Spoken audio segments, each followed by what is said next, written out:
ஓம் முருகா போற்றி போற்றி. என் அன்பு குழந்தையை, மனிதனாக பிறந்துவிட்டால் கஷ்டத்தை அனுபவித்தே ஆக வேண்டும் என்பதுதான் விதி என்று எல்லோரும் சொல்வார்கள். ஆனால் ஒரு நல்ல மனுஷனால் கட்டாயம் கஷ்டமில்லாமல் வாழ முடியும். நீ நல்ல மனிதன் தானே? நிச்சயமாக கட்டாயமாக கஷ்டமில்லாமல் உன்னால் வாழ முடியும். ஆனாலும் உனக்கு வாழ்க்கையில் ஒரு கஷ்டம் வருது என்றால் அந்த கஷ்டம் அடுத்தவர்களால் உண்டாக்கப்படுவது அல்ல. நேற்று நீ செய்த தப்பு இன்று உனக்கு கஷ்டமாக வந்துவிட்டது, அவ்வளவுதான். இதை நீ உணர்ந்துக்கோ. அடுத்தவர்களை தப்பாக நினைக்க வேண்டாம். தரையில் இருக்கும் முள்ளை நீதான் மிதித்து கொண்டு வருகிறாய். காலில் அதனால் தான் குத்துகிறது. அது உன்னுடைய தவறுதான். அதை விட்டுவிட்டு உன் மனமும் வாயும் என்ன சொல்லும்? அந்த முள் குத்தி விட்டது, முள் வந்து உன்னை குத்திச்சா? எந்த இடத்தில் எந்த கஷ்டம் நிகழ்ந்தாலும் அதற்கு காரணம் நீ இல்லை என்பதை மட்டும் நீ மனசில் வச்சுக்கிடணும். உனக்கு ஏற்படக்கூடிய கஷ்டங்களுக்கு நீதான் காரணமாக இருக்க முடியும். என்ன முருகா இப்படி சொல்லிவிட்டீர்கள் என்று நினைக்காதே. மகிழ்ச்சி வெளியில் இருப்பதாக நீ தப்பாக நினைச்சுக்கிட்டு இருக்க. உன் மனசில்தான் இருக்கு. நான் சொல்வதை கேள். நான் சொல்வதை கேட்டால் நிச்சயம் உன் விருப்பம் இரண்டில் ஒன்றை நிச்சயமாக நிறைவேற்றி விடுவேன். செல்வமே, வாழ்க்கையில் எதுவுமே நிரந்தரமில்லை. எனவே உன்னை அதிக மன அழுத்தத்திற்கு கொண்டு சென்று விடாதே. ஏன்னா சூழ்நிலைகள் எவ்வளவு மோசமானதாக இருந்தாலும் அவை நிச்சயமாக மாறும். கவலைப்படக்கூடாது. நான் இருக்கிறேன் உனக்கு. இந்த உலகத்தில் வாழ்வது வரமாக நீ பார்த்தால் கிடைத்ததெல்லாம் நன்றாக இருக்கும். இதனையே நீ பாரமாக பார்த்தால் கிடைக்காதுதான் பெரிதாக தெரியும். வரமாக நினச்சிக்கோ. உன் வாழ்க்கையை நிச்சயம் சாதனை படித்து விடுவாய். நான் சொல்வதையெல்லாம் கேட்டுக்கோ தங்கமே. நீ மற்றவங்களுக்கு என்ன கொடுக்கிறாயோ அதுதான் உனக்கு திரும்ப கிடைக்கும். அது எதுவென்றாலும் சரி. ஆம் தங்கமே, மற்றவர்களுக்கு என்ன கொடுக்கிறாயோ அதுவே உனக்கு திரும்ப கிடைக்கும். யார் யாருக்கு கொடுக்கிறோமோ அவர்கள்தான் அதை திருப்பி தர வேண்டும் என்றில்லை. ஏதோ ஒரு ஏதோ ஒரு வழியில் அது உன்னிடம் வந்து சேரும். அது நல்ல விஷயமாக இருந்தாலும் சரி, கெட்ட விஷயமாக இருந்தாலும் சரி. எனவே மற்றவங்கள்ட்ட பணிவாகவும் அன்பாகவும் நடந்து கொள்ள வேண்டியது மிக அவசியம். இதை புரிந்து கொண்டு நடந்தால் உன் வாழ்க்கை மகிழ்ச்சியாக இருக்கும். முயற்சி செய்துதான் பாரு. முயற்சி செய்துதான் பாரேன் தங்கமே.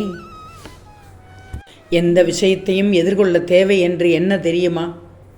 நீ எப்பேற்பட்ட வேலைப்பாய செய்ய ஆரம்பித்தாலும் அரை மனதோடு அந்த செயலை செய்தால் அது திருப்தியாக முடியாது. ஒரு சாதாரண வேலையாக இருந்தால் கூட 100% உழைப்பை கொடுக்க நீ துணியணும். அப்போதுதான் அங்கு நிறைவும் கிடைக்கும், திருப்தியும் கிடைக்கும். அப்பத்தானே உனக்கு முழு நம்பிக்கையை தர முடியும்.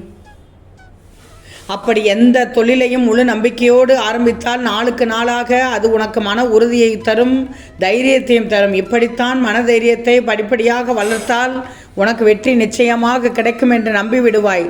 உன் வாழ்க்கையில் சில சோதனைகள் வரலாம், கஷ்டங்கள் வரலாம், பல பிரச்சனைகள் வரலாம், ஏன் இக்கட்டான சூழ்நிலைகள் கூட வரலாம், போராட்டங்களும் வரும். இவை அனைத்தையும் ஒரு விஷயத்தால் உன்னால் எதிர்கொள்ள முடியும் தானே? எப்படி எதிர்கொள்வாய்? மனதைரியம் இருந்தால் மட்டும்தான் எதிர்கொள்ள முடியும். மோசமான தருணங்களை நீ எதிர்கொள்ளும் சமயத்தில் இந்த பிரச்சனையை சமாளிக்கும் திறமை உன்னிடம் வந்துவிடும். இதிலிருந்து மீண்டு வரும் வலிமையும் கிடைக்கும், சக்தியும் உன்னிடத்தில் இருக்கிறது. அதனால் தான் சொல்கிறேன், உன்னிட்ட வலிமை நிறைய இருக்குன்னு நீ நம்பணும். உன்னிட்ட சக்தி இருக்குன்றதை நீ நம்பணும். ஒவ்வொரு பிரச்சனைக்குமே ஒரு நேரங்காலம் என்பது கண்டிப்பாக உண்டு. யோசிச்சுப்பார். ஒருவனுக்கு பிரச்சனை உடனடியாக முடிந்துவிடும், ஒருவனுக்கு இழுபறியாக இழுத்துக்கொண்டே இருக்கும். பிரச்சனைகளிலிருந்து மீள ஒருவருக்கு ஒரு வாரம் ஆகலாம், இன்னும் சிலருக்கு ஒரு மாதம் ஆகலாம், மற்றும் பலருக்கு ஒரு வருடம் கூட ஆகலாம். என்றாலும் இதுவும் கடந்து போகும் என்று நம்பணும். ஏன்னா நம்பிக்கை தான் மன தைரியத்திற்கு உரமூட்டும் ஆணி வேர். எனவே பிரச்சனைகளிலிருந்து மீண்டு வருவதற்கு மற்றவங்கள்ட்ட போய் ஆறுதல் தேடி அலைந்து கொண்டிருக்கிறாமல் உனக்கு நீயே துணை என்று நினைத்தால் வெற்றி உறுதியாக கிடைத்துவிடும். அந்த உறுதி இருந்தால், மன தைரியம் இருந்தால் நம்பியபடி வாழ்க்கையில் உயர்ந்து விடுவாய். ஏன்னா உன்னுடைய தைரியம்தான் இனி வர்ற உன்னுடைய எதிர்காலத்தை நிச்சயமாக உருவாக்கும். இது எந்தவித சந்தேகமே இல்லை தங்கமே. பலன் பார்த்து உன்னை வணங்கவில்லை முருகா, உன்னை பார்த்த கணமே மகிழ்ச்சியில் ஆடுது என் மனம் முருகா என்று எப்படி சொல்கிறாய், வாயார என்னிடம் எப்படி சொல்கிறாய். ஆனால் இப்படி கலங்கி கண்ணீர் வடிக்கலாமா? முருகா முருகா என்று என் மீது எத்தனை நாமத்தை கூறி, என் நாமங்கள் எத்தனை வடிவில் கூறி, உனக்குனையே அப்போது தைரியம் வர வேண்டுமா? வரணும் தங்கமே. கலங்கி கண்ணீர் வடித்தால் என்ன பயன் தங்கமே? கவலை மிகுந்த நினைவுகளை நீ குழி தோண்டி புதைக்கணும். நீ விரும்பாத செயல் நடக்கிறது தான், நடந்து விட்டது தான். ஆனால் நீ அதுவே நினச்சிக்கிட்டு இருக்கலாமா?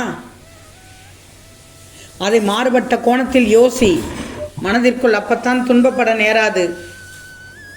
நான் சொல்வதையெல்லாம் கேட்டால் உன் சோதனை கூட மாறிவிடும். சோதனை எந்த அளவு கஷ்டமாக இருக்குமோ அதற்குரிய கூலியும் அதே போன்று அதிகமாகத்தான் இருக்கும். யோசிச்சுப்பார். நான் சொல்வதெல்லாம் புரியும். உனக்கு முழுவதுமாக கேள், புரியும். உன் மனதில் எப்போதும் போராட்டமாகத்தான் இருக்கிறது. அந்த போராட்டத்தை தள்ளிவிட்டு வர வேண்டும் தானே? மகிழ்ச்சியாக இரு. நானே உனது பலன், நானே உனது பலம், நானே உனது நம்பிக்கை அப்படின்னு நீ நினைக்கிறாய். என் முருகன் இருக்க பயமேன் என்று தானே உன் நாவு சொல்லிக் கொண்டிருக்கிறது. பின் ஏன் இப்படி துவண்டு போய்விட்டாய்? ஆனால் உன் எதிரியோ அத்தனை தவறையும் சிறப்பாக செய்துவிட்டு தனது பேச்சு திறமையால் நியாயப்படுத்தும் மனிதர்கள் விட்டு கொடுத்தே பழகியவர்கள் வாயெடுத்து கொண்டுதான் இருப்பார்கள். உண்மைதானே? உண்மைதானே தங்கமே? நான் சொல்வதையெல்லாம் பொறுமையாக கேள். உன்னை நீ புரிந்து கொண்டாலே போதும். உனக்கு வெற்றி நிச்சயமாக காத்து கொண்டிருக்கிறது. நீ எதை மனசில் ஆழமாக நினச்சிக்கிட்டு இருக்கியோ அதுதான் உன் மனநிலை. மனநிலை தெளிவாக இல்லாவிட்டால் எதுவுமே சரியாக வராது. குழப்பம்தான் மிஞ்சும். எல்லாத்தையும் அலசி ஆராய்ந்து பார். அப்பத்தான் உனக்கு என்ன செய்கிறோம், எது செய்யக்கூடாது என்று தோன்றும். இங்கு வெற்றியும் தோல்வியும் தானாக வரவில்லை. அது மட்டும் தெரிஞ்சுக்கோ. முயற்சித்து பார்ப்பதில் ஒரு நன்மை இருக்கிறது.